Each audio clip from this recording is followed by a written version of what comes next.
The brothers Wiss. The brothers Wiss, brothers Wiss. The brothers Wiss. The brothers. Hey everybody, it's Tommy with the Brothers Wisp. I'm here at the EFOI? EFOI. EFOI. Yeah. All right, booth and Morningstar, but we're talking about these are hydrogen, or not hydrogen, fuel cells. Yes, it's So- a direct methanol fuel cell. Okay, so it runs off of methanol? Yes. Okay, and so what is a fuel cell for those of us who are uneducated? So, for my explanation, a fuel cell would just be a product that turns any sort of chemical through a electrochemical process into electricity. Okay, so this is basically a generator. Yes. Yeah. All right. So like how much power is something like this going to be able to generate? So the power ranges between 40 and then up to 50 kilowatts, depending on what the type of fuel, methanol or hydrogen. 40 kilowatts or 40 watts? This one's 40 watts. Okay, And so then the SFC product portfolio can Uh-huh. go up to 50 kilowatts. so that's huge. That's you can run a lot of stuff Yeah, with 50 kilowatts. yeah. So all right, well then if that's like is this I could run like my whole system continuously, or is this more of a backup failover system? So how the products break down? So for methanol, it's more meant for like a remote area, long-term deployment, and then hydrogen would be sort of a backup to grid for higher power but short periods of time. Okay. And then, so then you would envision this to be kind of like a supplementary to solar or some other energy system that's not consistent. Yeah, so if it's off grid and remote, you want to go with the methanol system, which is what we have here. And then what you're going to do is put it in parallel with solar, so that solar is going to run most of the time in a hybrid system. But for the days or weeks when you don't have great sun, and especially in farther north climates, that's when the fuel cell is going to turn on automatically to keep your batteries charged up. Okay. And then this is the fuel cell you say turns on automatically. So is it doing monitoring of some kind? Yes, it monitors the battery voltage. Okay.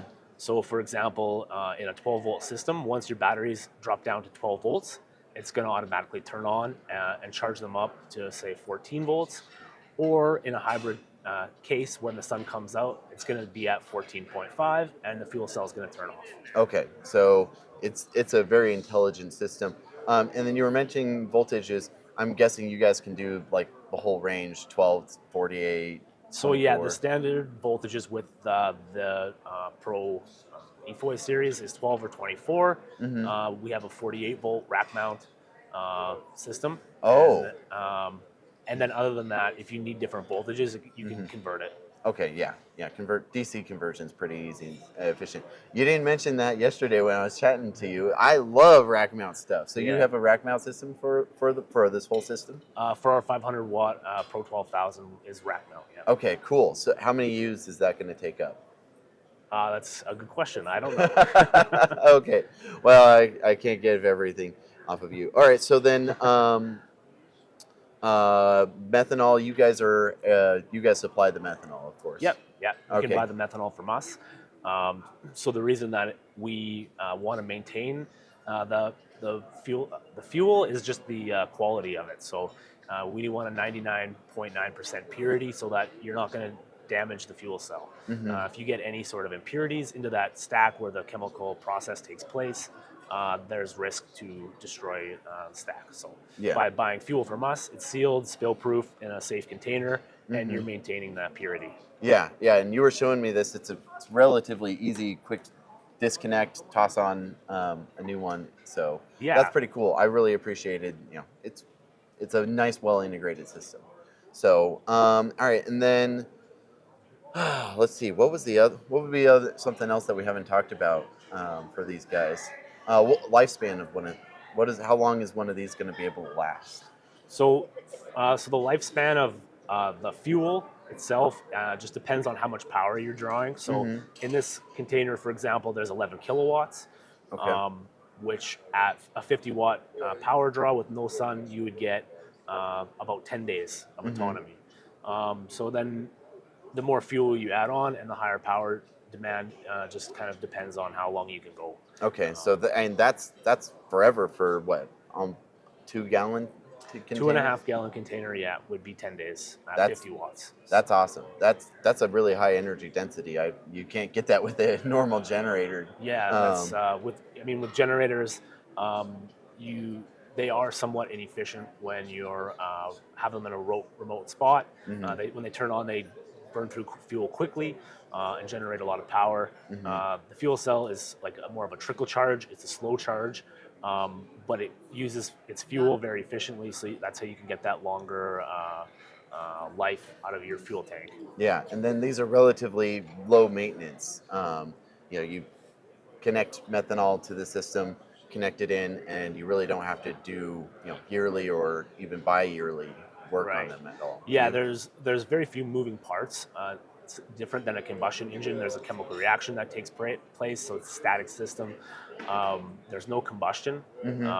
So with combustion, there's oil changes and preventative maintenance, which isn't necessary on a static fuel cell.